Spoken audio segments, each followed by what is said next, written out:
அவர் Vijay sir வந்து மாநாடு நடத்தலாம், அரசியல் கட்சி தொடங்கலாம், எல்லாமே அவரோட உரிமை, அவங்க செய்யலாம். ஆனால் அவர் வந்து கேரளத்தில் இருக்கிற ஒரு ஓணம் பண்டிகைக்கு வந்து அதுவும் இந்துக்களோட பண்டிகை தான், அதுக்கு வாழ்த்து சொல்கிறாரு. ஆனால் தமிழ்நாட்டில் இருக்க முக்கியமான ஒரு இந்து பண்டிகையான விநாயகர் சதுர்த்திக்கு வாழ்த்து சொல்லாததை மக்களுக்கு தெரிவிக்கணுன்ற நோக்கத்தோடு தான் அதை வந்து நான் சொல்லியிருந்தேன். இப்போது எனக்கு கருத்தில் எந்த மாற்று கருத்தும் இல்லை. அவங்க வந்து எப்படி ஓணம் பண்டிகைக்கு வாழ்த்து சொல்கிறாங்களோ அது மாதிரி எந்த பாரபட்சம் இல்லாமல் விநாயகர் சதுர்த்திக்கும் வாழ்த்து சொல்லணும். அநேகமாக தீபாவளிக்கும் பொங்கலுக்கும் வாழ்த்து சொல்லுவாங்கன்னு நம்புகிறேன். திருப்பதி லட்டு பற்றி நான் ட்வீட் போட்டிருந்தேனே சார், அது வந்து ஆய்வறிக்கை வந்து அதில் கலப்படம் இருக்குன்றதை வந்து நிரூபிச்சிருக்காங்க. என்னென்னா தகவல் என்ன சொல்கிறாங்கன்னா, பாமாயிலில் வந்து நெய்யில் செய்ய வேண்டியதை பாமாயிலில் விலை குறைவாக செய்யணும்னு லட்டு தயாரிச்சிருக்காங்க. அந்த பாமாயில் மட்டும் இருந்தால் எங்கே மாட்டிக்குவோமோன்னு அதில் வந்து இந்த மாதிரி கொழுப்புக்கான ரசாயனங்களை சேர்த்துருக்காங்கன்றது வந்து ஆய்வறிக்கையில் நிரூபணம் ஆகிருக்கு. அதை செஞ்சவங்களை அதுக்கு உட்பட்ட அத்தனை பேரையும் கடுமையாக தண்டித்து திருப்பதி அந்த டைமில் இந்த திருப்பதி தேவஸ்தானம் போர்டையே கலைச்சிடணும். அதிலிருந்து ஒருத்தரையும் திரும்ப அதில் நியமிக்கக்கூடாது. அனைத்து மாநிலங்களிலும், ஏன்னா திருப்பதின்றது வந்து வெறும் ஆந்திராவுக்கு மட்டுமான கோயிலாக இல்லை, அது உலகம் முழுக்க இருக்க இந்துக்களுக்கான ஒரு கோயிலாக இருக்கிறதால இந்தியா முழுக்க இருக்க குறிப்பிட்ட ஒரு 10 மாநிலங்களில் உறுப்பினர்களை சேர்த்து இன்னொரு புது தேவஸ்தானம் போர்டு அமைச்சு மிக பாதுகாப்பான முறையில் வந்து இனிமேல் அங்கேருந்து பிரசாதம் தயாரிக்கப்படணுன்றது வந்து அப்படி தான் என்னோடய தனிப்பட்ட கருத்தாக சொல்லியிருக்கேன். இங்கேயும் அதை தான் சொல்லிக்கிறேன். இது மிகவும் கண்டிக்கத்தக்கது. இது மிகப்பெரிய தாக்குதல். இப்படி ஒரு விஷயம் பண்ணியிருக்கிறது. எவ்வளோ தைரியம் இருந்தால் இவ்வளோ புனிதமான விஷயமாக 307 வருஷமாக இருக்கிற அந்த லட்டு பாரம்பரியத்தை வந்து கெடுத்து இன்றைக்கி அதோட பேர் புகழெல்லாம் கெடுத்து இருப்பாங்க. அது ரொம்ப தப்பு, மிகப்பெரிய கண்டனத்துக்குரிய செயல். அவர் விஜய் சார் வந்து மாநாடு நடத்தலாம், அரசியல் கட்சி தொடங்கலாம், எல்லாமே அவரோட உரிமை, அவங்க செய்யலாம்.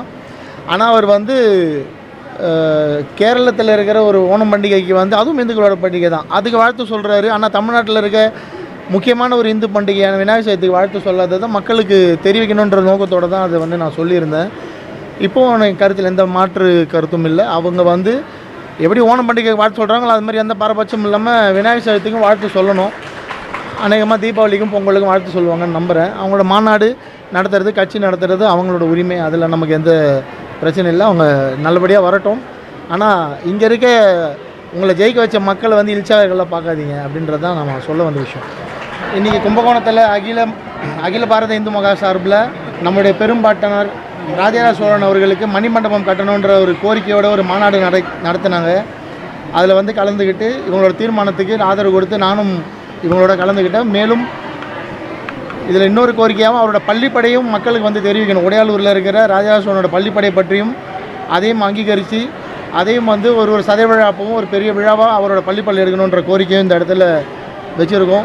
இதெல்லாம் இல்லாமல் தஞ்சாவூர் பல்கலைக்கழகம் சார்பில் 2010 ராஜராஜ சோழன் அவர்களுடைய வரலாறு கொண்ட ஓலைச்சுவடிகளை தமிழக அரசு வந்து சிபிசிஐடி மூலயமா சுப்புராஜ் அப்படின்றவர்கிட்ட இருந்து தேனியிலேருந்து கைப்பற்றினாங்க. சுகுமார் அப்படின்றவரோட ஆய்வாளர் வந்து அதை கண்டுபிடிச்சார். அவர் தகவல் சொல்லி தமிழக அரசு வந்து 2010 அந்த ஓலைச்சுவடுகளை வந்து கைப்பற்றினாங்க. அதில் வந்து முழுக்க ராஜராஜ சோழன் அவர்களை பற்றிய 1000 வருஷத்துக்கு முன்னாடி எழுதுன வரலாறு வந்து அதில் இருக்குது. கிட்டத்தட்ட 14 வருஷமாக அந்த ஓலைச்சுவடி எங்கே இருக்குது, அது யார் கையில் இருக்குது, இப்போ அது தமிழக அரசு கையில் தான் இருக்குது. ஆனால் ஆர்டிஐ போட்டாலும் அதில் வந்து எந்த தெளிவான பதிலும் இல்லை. அதுக்காக இன்னும் நிறைய பேர் போராடிட்டு இருக்காங்க. அந்த ஓலைச்சுவடியில் இருக்க தகவல், அந்த ஓலைச்சுவடியில் மறைந்திருக்க ராஜராஜ சோழனோட வரலாறு வெளியே வரணும். 14 வருஷம் ஆகிடுச்சு, இன்னும் அதை பற்றி எந்த செய்தியும் இல்லாதெல்லாம் அதை பற்றின விஷயங்களை வந்து மக்களுக்கு தமிழக அரசு சொல்லணும்னு இந்த நேரத்தில் ஒரு கோரிக்கையாக வச்சிடறேன்.